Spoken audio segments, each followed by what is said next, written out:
Halo, nama saya MH Ayu Puspaningrum dari Prodi Sastra Indonesia Universitas Diponegoro. Kali ini, saya akan membahas suatu kesenian daerah di daerah saya. Video ini saya buat guna memenuhi tugas dari mata kuliah kesenian tradisional yang diampu oleh Bapak Soekardjo Waluyo. Di daerah saya, tepatnya di Desa Ngadiwarno, Kecamatan Sukorejo Kendal, seni tari yang masih eksis keberadaannya adalah tari kuda lumping. Kuda lumping juga disebut sebagai jaran kepang atau jatilan. Nah, tarian ini merupakan tarian tradisional Jawa yang menampilkan sekelompok prajurit tengah menunggangi kuda. Tarian ini berasal dari Ponorogo.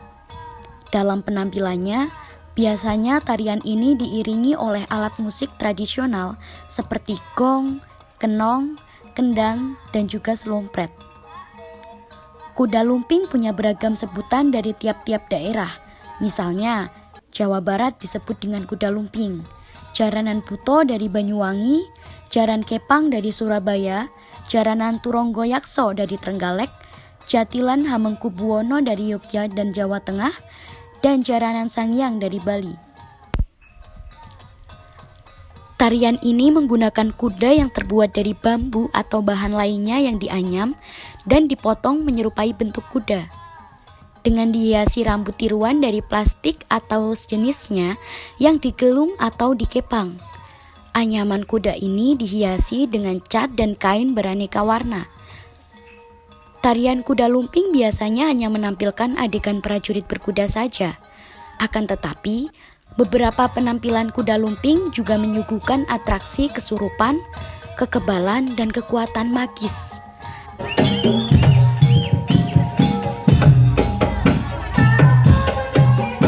Seperti atraksi memakan beling dan kekebalan tubuh terhadap derapan pecut.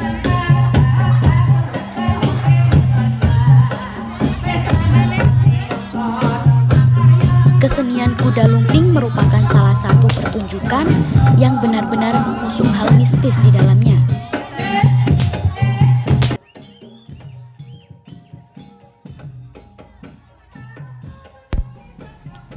Kesenian kuda lumping merupakan salah satu pertunjukan yang benar-benar mengusung hal mistis di dalamnya. Perpaduan antara alam gaib dan nyata akan mengundang decak kagum para penonton.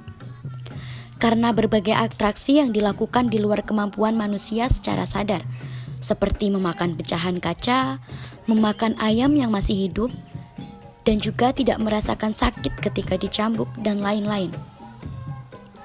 Tradisi kuda lumping umumnya ditampilkan pada berbagai acara khusus maupun umum.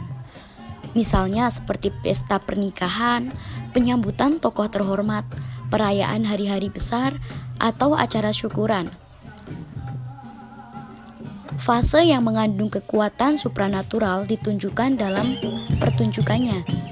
Akan terlihat ketika para penari memamerkan aksi mengunah kaca, memakan bara api, berjalan di atas pecahan beling, hingga melompat ke atas bara api. Uniknya lagi, mereka menari dalam keadaan kesurupan. Hal tersebut di atas menurut saya mengaplikasikan kehidupan manusia. Hal ini bisa terlihat jelas saat permulaan pertunjukan, yakni ketika penari menari dengan anggun, lembut, dan baik-baik saja.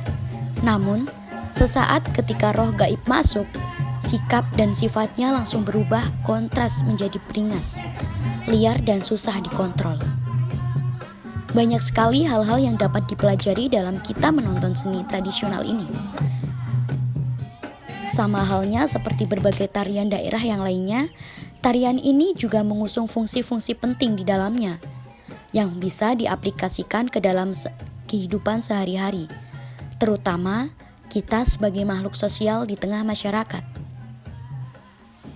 Seperti yang telah saya jelaskan di atas, bahwa pementasan kuda lumping merupakan penggambaran atas watak manusia, yang baik dan yang jelek. Di sini, banyak nilai norma yang tersalurkan dengan mengajak manusia untuk bisa terus berbuat baik selagi dalam keadaan akal yang sehat, Hal ini bisa dijadikan petuah atau pengingat untuk diri kita sendiri. Dengan adanya pertunjukan kesenian kuda lumping di berbagai daerah, bisa dijadikan sebagai hiburan banyak orang. Kita bisa saksikan sendiri bagaimana keantusiasan para penonton dalam menikmati setiap pertunjukan spektakuler yang disajikan dengan apik. Cukup sekian penjelasan mengenai tari kuda lumping yang ada di daerah saya. Terima kasih.